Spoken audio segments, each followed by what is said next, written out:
വൃക്കയിൽ കല്ല് or kidney stone എന്ന് പറഞ്ഞാൽ നമുക്കറിയാം നമ്മുടെ ശരീരത്ത് ഒരുപാട് ദ്രാവകങ്ങൾ അതേപോലെ ഒരുപാട് മിനറൽസ് ഒക്കെ ഉണ്ട്. ഇതെല്ലാം ശരീരത്തിന് പുറം തള്ളാൻ വേണ്ടിയിട്ട് ഹെൽപ്പ് ചെയ്യുന്ന ഒരു അവയവം എന്ന് പറയുന്നത് വൃക്കയാണ്. അപ്പോൾ ഇങ്ങനെ പുറം തള്ളാൻ എന്തെങ്കിലും തടസ്സം നേരിടുന്ന സമയത്ത് ഈ വേസ്റ്റ് പ്രൊഡക്ട്സ് എല്ലാം കൂടെ സ്റ്റോണായി മാറുകയും അത് നമ്മുടെ വൃക്കയിൽ സ്റ്റോർ ചെയ്യപ്പെടുകയും ചെയ്യും. ഇതാണ് ശരിക്കും വൃക്കയിൽ ഇങ്ങനെ കല്ലുണ്ടാവും. എങ്ങനെ ഈ സ്റ്റോൺ എങ്ങനെ ഉണ്ടാവും, ഇത് എന്തൊക്കെ പ്രധാനപ്പെട്ട കാരണങ്ങളുണ്ട് എന്നതിനെക്കുറിച്ച് നമുക്ക് നോക്കാം. ആദ്യത്തെ പ്രധാനപ്പെട്ട കാരണം എന്ന് പറഞ്ഞാൽ നമുക്കറിയാം കാൽഷ്യം, ഓക്സാലൈറ്റ്, യൂറിക് ആസിഡ്, അതേപോലെ തന്നെ ഉപ്പ്, ഇതെല്ലാം നമ്മുടെ ശരീരത്തിൽ ഒരുപാട് അടിഞ്ഞുകൂടാനുള്ള സാധ്യതകൾ കൂടുതലാണ്. ഇത് അടിഞ്ഞുകൂടുന്ന സമയത്ത് ഇതിനെ പുറന്തള്ളപ്പെടാൻ എന്തെങ്കിലും തടസ്സം നേരിടുന്ന സമയത്ത് ഇതെല്ലാം നമ്മുടെ ശരീരത്തിൽ സ്റ്റോർ ചെയ്യപ്പെടുകയും ഇത് നമ്മുടെ സ്റ്റോണായിട്ട് രൂപപ്പെടുകയും ചെയ്യാം. ഇത് അങ്ങനെ വൃക്കയിലൊക്കെ പോയിട്ട് സ്റ്റോർ ചെയ്യപ്പെടാനുള്ള സാധ്യത കൂടുതലാണ്. അങ്ങനെ നമുക്ക് സ്റ്റോണിൻ്റെ അസുഖം ഉണ്ടാവാം. അതേപോലെ തന്നെ രണ്ടാമത്തെ ഇതെന്ന് പറഞ്ഞാൽ മെയിൻ അറിയാം വെള്ളം.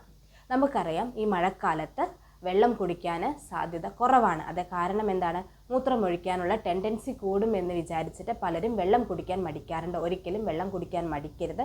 നമുക്കറിയാം വെള്ളം കുടിക്കുന്ന സമയത്ത് നമ്മുടെ വെള്ളത്തിലൂടെ, അതായത് നമ്മുടെ മൂത്രത്തിലൂടെ നമ്മൾ ഒരുപാട് വെള്ളം കുടിക്കുന്ന സമയത്ത് നമ്മുടെ ശരീരത്തിലുള്ള വേസ്റ്റ് പ്രൊഡക്റ്റ് എല്ലാം മൂത്രത്തിലൂടെ പുറം തള്ളപ്പെടാനുള്ള സാധ്യത കൂടുതലാണ്. അപ്പോൾ നമ്മൾ വെള്ളം കൂടി കുറയുന്ന സമയത്ത് ഈ വേസ്റ്റ് പ്രൊഡക്റ്റൊക്കെ പുറത്ത് പോകുന്നത് ഇതിനൊരു പരിധി ഉണ്ടാവും. അത് നമ്മുടെ ശരീരത്തിൽ ഒരുപാട് അടിഞ്ഞുകൂടാനും അത് സ്റ്റോണായിട്ട് രൂപപ്പെടാനുള്ള സാധ്യതയും കൂടുതലാണ്. അതേപോലെ തന്നെ മൂന്നാമത്തെ കാര്യം എന്ന് പറഞ്ഞാൽ നമ്മൾ അമിതമായിട്ട് ഉപ്പ്, പഞ്ചസാര ഇതൊക്കെ ഉപയോഗിക്കുക വഴി നമ്മൾ ഉപയോഗിക്കുന്ന സമയത്ത് നമ്മുടെ എല്ലിലുള്ള കാൽഷ്യത്തെ വലിച്ചെടുക്കപ്പെടാനും ഇത് വൃക്കയിൽ സ്റ്റോൺ രൂപപ്പെടാനുള്ള സാധ്യതകൾ കൂടുതലാണ്. ഇത് ഒരു റീസണാണ്. അതേപോലെ തന്നെ പാരമ്പര്യമായിട്ട് സ്റ്റോൺ ഉള്ള ആളുകൾ ഉണ്ടെങ്കിൽ അവരുടെ ഫാമിലിയിലുള്ളവരാണ് നമ്മളെങ്കിൽ നമുക്ക് സ്റ്റോൺ വരാനുള്ള സാധ്യത കൂടുതലാണ്. അതേപോലെ തന്നെ പൊണ്ണത്തടി, അമിതവണ്ണമുള്ളവർക്കും ഇങ്ങനെ കിഡ്നി സ്റ്റോൺ ഉണ്ടാവാനുള്ള സാധ്യത കൂടുതലാണ്. അതേപോലെ തന്നെ അമിതവണ്ണത്തിന് എന്തെങ്കിലും സർജറി ചെയ്തിട്ടുള്ള ആളുകളാണെങ്കിൽ അതിൻ്റെ സൈഡ് എഫക്റ്റ് ആയിട്ട് ഇങ്ങനെ സ്റ്റോൺസ് ഉണ്ടാവാനുള്ള സാധ്യതകൾ കൂടുതൽ. കിഡ്നി സ്റ്റോൺ ഉണ്ട് എന്നെങ്ങനെ നമുക്ക് തിരിച്ചറിയാം, എന്തൊക്കെയാണിത് അതിൻ്റെ ലക്ഷണങ്ങൾ എന്ന് നോക്കാം. അതിൻ്റെ പ്രധാനപ്പെട്ട ലക്ഷണം എന്ന് പറഞ്ഞാൽ വേദന തന്നെയാണ്.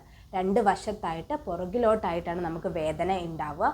നമ്മുടെ രണ്ട് വാരിയലിൻ്റെയും താഴെ, ഏത് വലതുഭാഗത്താവാം അല്ലെങ്കിൽ ഇടതുഭാഗത്താവാം. നമുക്ക് രണ്ട് കിഡ്നിയാണുള്ളത്, രണ്ട് സൈഡിലാണുള്ളത്. അപ്പോൾ രണ്ട് സൈഡിലും നമുക്ക് വേദന അനുഭവപ്പെടാം. നമ്മുടെ വാരിയലിൻ്റെ താഴെ വേദന അനുഭവപ്പെട്ട് അത് സ്പ്രെഡ് ചെയ്തിട്ട് നമ്മുടെ ഗുഹ്യഭാഗത്തേക്ക് വരെ ആ വേദന നമുക്ക് സ്പ്രെഡ് ചെയ്യാനുള്ള സാധ്യത കൂടുതലാണ്. അതേപോലെ തന്നെ നമ്മൾ മൂത്രം ഒഴിക്കുന്ന സമയത്ത് നമുക്ക് അതികഠിനമായ വേദന തോന്നാം. അതേപോലെ തന്നെ നമ്മൾ ഈ കിഡ്നി സ്റ്റോൺ അല്ലെങ്കിൽ വൃക്കയിൽ കല്ലുകൾ എന്ന് പറയുന്നത് മൂത്രസഞ്ചിയിലാവാം, മൂത്രവാഹിനി കുഴലിലാവാം, ഇനി കിഡ്നിയിലും ആവാം. ഈ മൂന്നിനെയും ചേർത്താണ് നമ്മൾ കിഡ്നി സ്റ്റോൺസ് എന്ന് പറയുന്നത്. അപ്പോൾ ഈ മൂത്രവാഹിനി കുഴലുകളിലാണ് സ്റ്റോൺ ഉള്ളത് എന്നുണ്ടെങ്കിൽ മർദ്ദം കൂടാനും അതികഠിനമായ വേദന ഉണ്ടാവാനും അതേപോലെ തന്നെ നമ്മൾ മൂത്രം ഒഴിക്കുന്ന സമയത്ത് അത് മുറിഞ്ഞ് രക്തം വരാനുള്ള സാധ്യതയും കൂടുതലാണ്. അതും ഒരു രക്തം വരാനുള്ള സാധ്യതയും ഉണ്ട്. അതേപോലെ തന്നെ ഓക്കാനം, ഛർദി, അതേപോലെ തളർച്ച, ക്ഷീണം, ഇങ്ങനെയുള്ള ലക്ഷണങ്ങളും പനി, ഇങ്ങനെയുള്ള ലക്ഷണങ്ങളൊക്കെ ഉണ്ടാവാനുള്ള സാധ്യത